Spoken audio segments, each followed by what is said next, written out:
I thought, someone actually posted on my channel, commented on my channel, asking me the question about what if I had any predictions, basically, for the upcoming Austrian Grand Prix.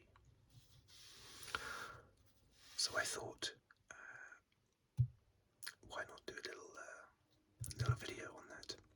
Another reason why I decided to do this is because I've got a little bit of a cold at the moment, and so my throat is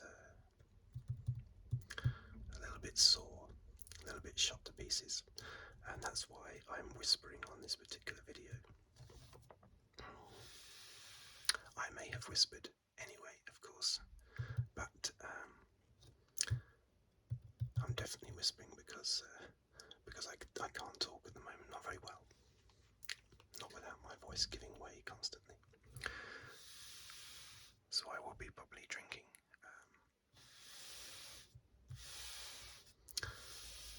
throughout the little video if my throat gets a little bit too dry. So what I thought I would do is just a rundown of what I think the top 10 will be. Of course, if I was to get the top 10 finishing order correct, then that would be pretty much a fluke, really, because there's a lot of circumstance and luck involved with where people finish. There's no way that can be accurately predicted.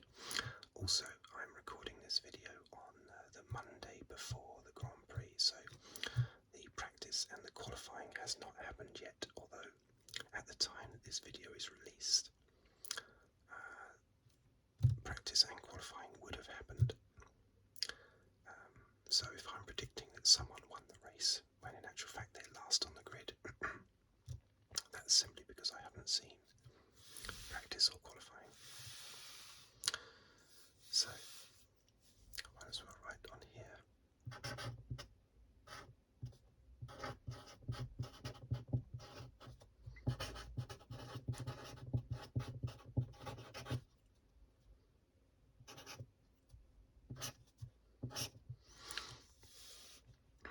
Okay, so number 1. Guess what? I'm going to go for, I think, having given it a lot of thought, I'm going to go for Max Verstappen as the winner of the race.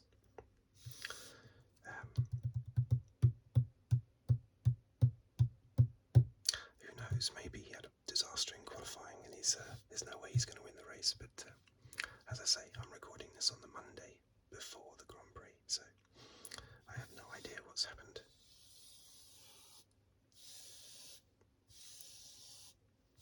But I think that's a relatively safe bet. Now, second and third, well, I think it's going to be the reverse of the last Grand Prix. So I think Hamilton.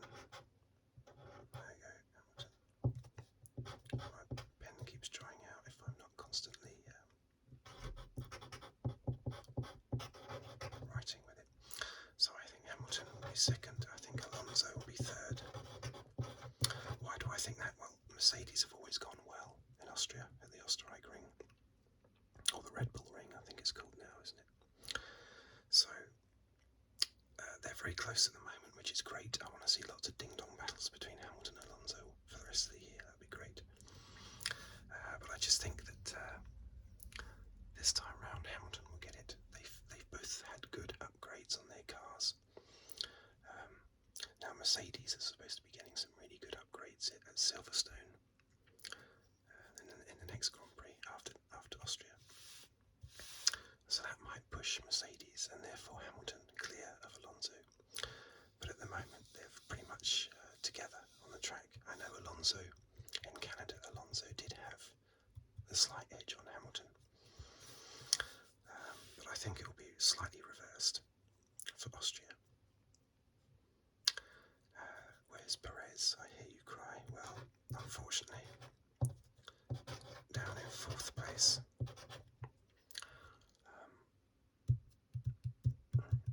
I I think that that Hamilton and Alonso and the Mercedes and the Aston Martin are good enough now to split the Red Bulls, because I don't think Verstappen will win by much. 7-8 seconds, similar to Canada, really. I certainly don't think it'll be a big winning margin again. So I think they'll get in between the two Red Bulls. 5th place, well, rather predictably, I'm putting in there George Russell. Again, I don't think he'll be far behind, but Hamilton has definitely had the beating of Russell this year. Russell has had bad luck, though he had a retirement in Australia, and of course he had his issue with his off. That was the last race, wasn't it, in Canada? In Canada he went off. He had the little mistake. He smashed the wall. Bits of his car flew all over the place. Somehow he managed to continue for another 30 laps after having the wheel replaced, which I think was amazing. Before he retired. So that wasn't really bad luck. That was a mistake on his part. I think Australia was bad luck, though. But anyway, Hamilton in general has had the beating of Russell this year. So, next up, well, I decided to put Lance Stroll. He's performing well this year, but he's still getting soundly beaten comfortably by Alonso pretty much every race. So I can't see him getting any closer to Alonso. I think there'll be 7 or 8 seconds between Verstappen, and then Hamilton and Alonso will be very close. And then there'll be a gap of, 5 seconds or something to Perez. And then Russell and Stroll will not be very far behind. I'll be amazed if this prediction is accurate. That'll be great if it is, but it won't mean anything other than I've been very lucky, because this is like a toss of a coin, a lot of this. Okay, you have to put some thought into it, like I wouldn't put Yuki Tsunoda as being the winner of the race, but the actual exact finishing order, that's total luck if you manage to get that right. 7th, I'm going for the first of the Ferraris, and I'm putting Sainz, even though Leclerc has the beating of Sainz. In general, I always say that Leclerc is well and truly better than Sainz, but I think Leclerc has lost his mojo. I think he's down in the dumps and doesn't seem to really care that much. Sainz always looks very emotional in the post-race interviews, like he's really on it, he's really keen, and distressed that he only finished 4th instead of 3rd or something, missed out on a podium place. Whereas Leclerc, it just looks like he's not bothered really, like he's not fussed anymore. And so because of that gives Sainz the edge, I think, in the races. With Leclerc coming home in 8th, I think, not far behind Sainz. They'll probably be next to each other on the track, but I think Leclerc's loss of his mojo at the moment will put him behind Sainz. So who do we think for 9th? Well, I'm going to go for Ocon. I think that's a pretty safe bet, putting Ocon there. I think he's performing better than Gasly this year.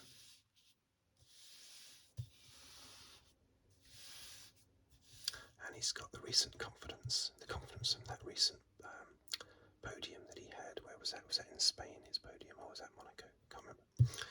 But he did pick up a 3rd place there, didn't he? So that's given him confidence as well, enough to beat Gasly. And rather cheekily, this is very cheeky, so far the top 9 have all been in the championship top 10, basically. But with the very last place, I'm going to mess that up, and I'm going to put someone in there who is not in the top 10 in the championship. And I'll stick Norris. Now, the McLaren is pretty woeful at the moment, I know, but Norris has a habit of being able to drag it up by its shirt tails or whatever, or trouser legs, or shirt sleeves, or ankles. Drags the McLaren up somehow anyway. So I think it will get that 10th place. And just behind is where I think you'll see the likes of Gasly and maybe Piastri. 11th and 12th. That's pretty much where Piastri finishes every race, isn't it? Down there, I think. But there you go. That's my prediction. Now we'll see. We'll see if any of those. It may well be that the top 10 are all there in the top 10, but just not in exactly the same order, of course, because it would be a complete fluke. It wouldn't be clever on my part if it's all correct. It would be total fluke, but it would still be nice to get there. So, quite a short video today, because, as I say, my throat is not in a good state, even with me whispering. So I don't really want to do more than what I've done. So this will be released on the Saturday, as you've probably seen, before the race. But I'm recording it, just to emphasise, I'm recording it before the race weekend. I'm recording it on the Monday beforehand, so I have not seen practice or qualifying. So there you go.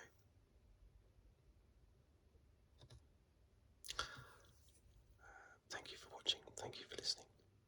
If you'd like to subscribe, please do so. Obviously I will do a little review from a fan's perspective, of course, after the Austrian Grand Prix. And it'll just be interesting to see how my prediction matches up. But thank you for watching, thank you for listening. If you'd like to subscribe, please do so. Like the video or comment, anything like that. And I will see you on the next video, which will